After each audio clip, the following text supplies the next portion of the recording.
Today I'm going to be reviewing this YJ Home pull-out trash can shelf with a door mounting kit that was recently sent to me by the brand. So I'm going to open this up, show you exactly what comes inside, get to the instructions and the installation. So this is everything it's going to come with. So it's going to come with all the parts. So that's going to be assembled already. You will of course have to assemble it and put it together. Going to come with templates. So it's going to come with a template for the inside on the bottom and then also a template for the door.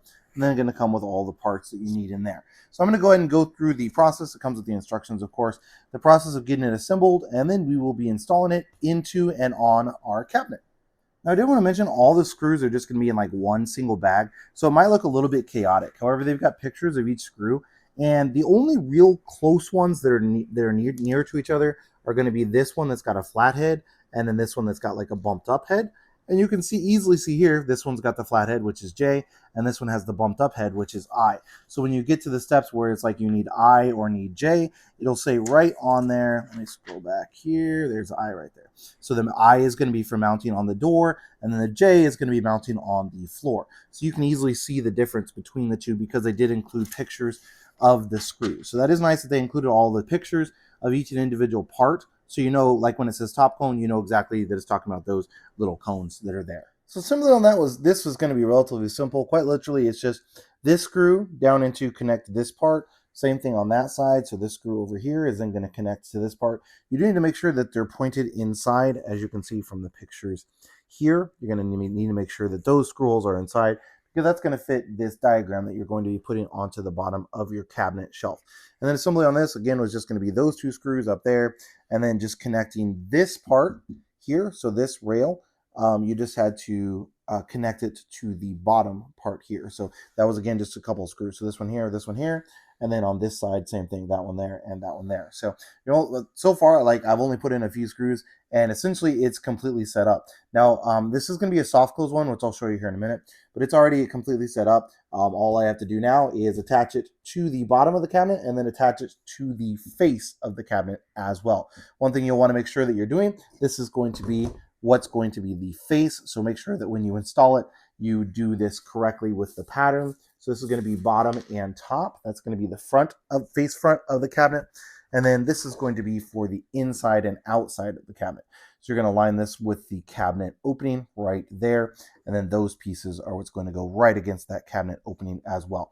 Now, so it's going to be set up a little bit. So you can see here, this is going to be set up off of the floor, which that's going to be good because it gives you a little bit of clearance, like if you have a lip on your cabinet. So I'm going to go ahead and mount this on this side. You essentially want to drill out the holes that are marked here, here on inside of your cabinet. Now, you can, if you wanted to, you could just like put it on top and mount it directly on top of this and then like cut it out or whatever.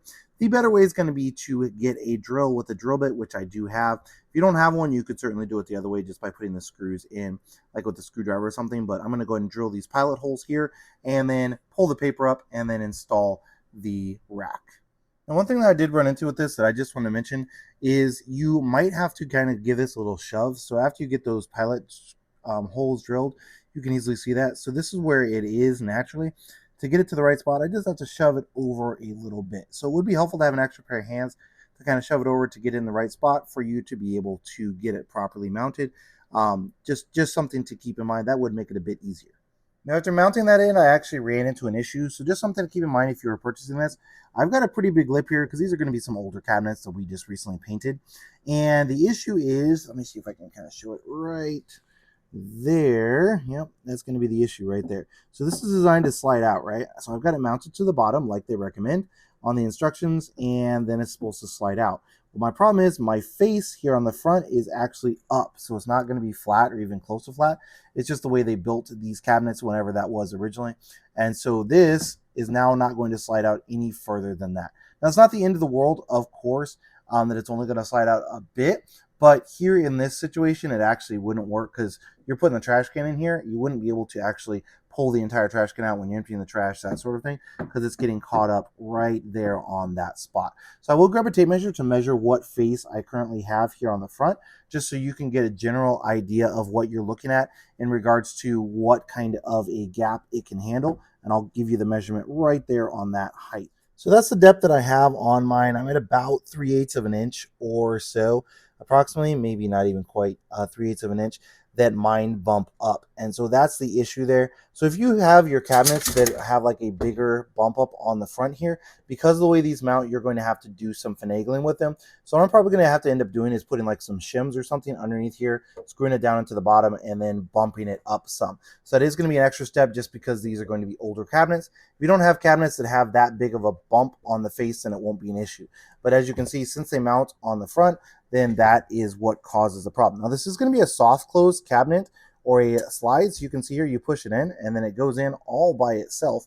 So that's going to be nice that it's going to be a soft close. So if you got kids, which we have 3 of them, you know, they're taking and they're shoving in the cabinet, it's just going to stop it and then it's going to soft close it the rest of the way, which means your door isn't going to be slamming against your frame. So definitely do like that about this.